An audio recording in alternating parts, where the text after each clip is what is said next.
Tadi itu di dalam debat beberapa kali kan Pak Prabowo mengajak Pak Anies buat ngopi bareng untuk menjabarkan data ya. Apakah ajakan ngopi itu akan disetujui gitu Pak, diterima gitu? Itu yang pertama. Yang kedua, tadi juga Pak Prabowo menyinggung bahwa Pak Anies itu tidak cocok untuk berbicara soal etik. Itu aja sih Pak. Oh sama satu lagi, ada titipan rekan. Yang tadi di terakhir, apakah Pak Anies sempat bersalaman dengan Pak Prabowo waktu selesai closingan? Ya, terima kasih, itu aja Pak. Ya, gini, pertama, Presiden akan menjadi panglima diplomasi dunia. Dan itu artinya berada di forum-forum global, menyampaikan pesan Indonesia untuk dunia. Selalu dalam kesempatan-kesempatan seperti itu ada protokolnya. Dan tidak mungkin diberikan kesempatan berbicara berjam-jam untuk menjelaskan. Ada batasannya. Justru kepemimpinan diharuskan bisa menguasai komunikasi supaya gagasan bisa disampaikan dalam waktu yang diberikan. Dan ini bukan urusan antara satu pribadi dengan pribadi lain yang harus dijelaskan. Ini adalah forum untuk seluruh rakyat paham. Bukan ngopi di ruang yang tertutup. Jelaskan di forum tadi. Dan sesempit apapun waktu yang diberikan, gunakan untuk menyampaikan. Dan itu semua bisa disampaikan. Saya bicara di berbagai forum global, ya waktunya 1 menit, 2 menit. Tapi saya pernah menyampaikan di depan Sekjen PBB dalam waktu 2 menit. Dan gagasannya kemudian diterima oleh Sekjen PBB.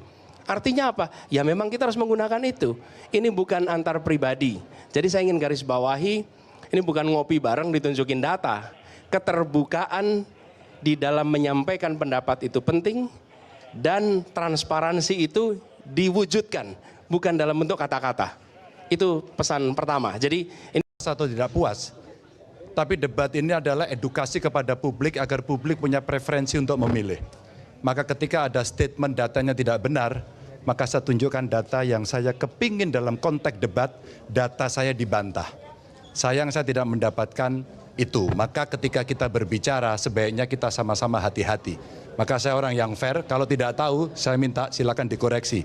Tapi kalau saya punya data ini dan Anda tidak mampu mengatakan, maka Anda harus mengakui bahwa saya yang benar. Kecuali Anda punya cara yang lain yang sudah saya berikan kesempatan.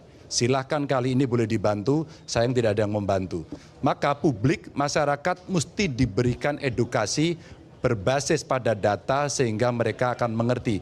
Itu benar, ini salah, ini omdo, dan ini benar. Ada yang lain?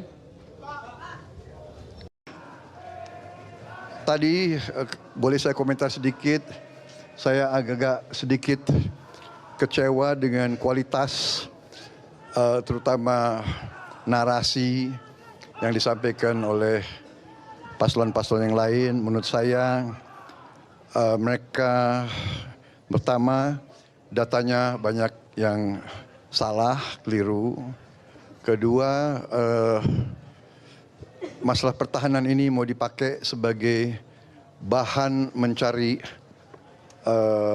poin politik yang menurut saya untuk sebuah negara, untuk negarawan tidak boleh.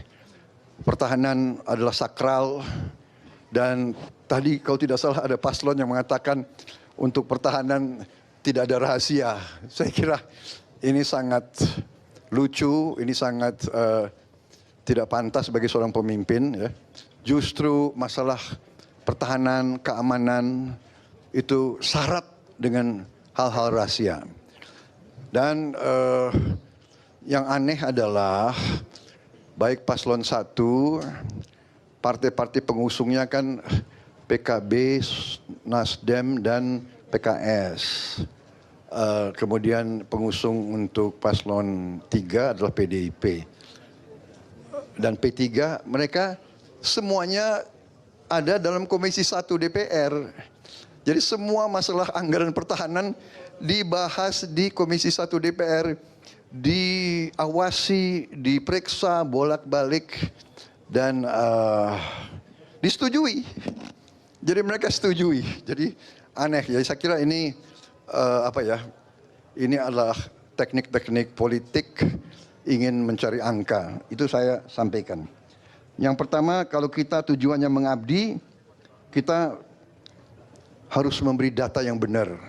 Jangan menyesatkan rakyat dan jangan provokasi dan jangan menghasut. Kedua, kita harus negarawan. Keselamatan bangsa di atas semua. Kita butuh kerukunan keselamatan. Jangan karena ambisi ingin jadi presiden, ingin jadi wakil presiden, seenaknya bicara. Ya, ini saya kira tidak pantas. Saya ya terus terang aja saya agak kecewa. Tapi sudahlah, tidak apa-apa. Saya percaya dengan rakyat, kami di depan rakyat, rakyat yang punya akal, rakyat punya hati, rakyat yang akan menilai.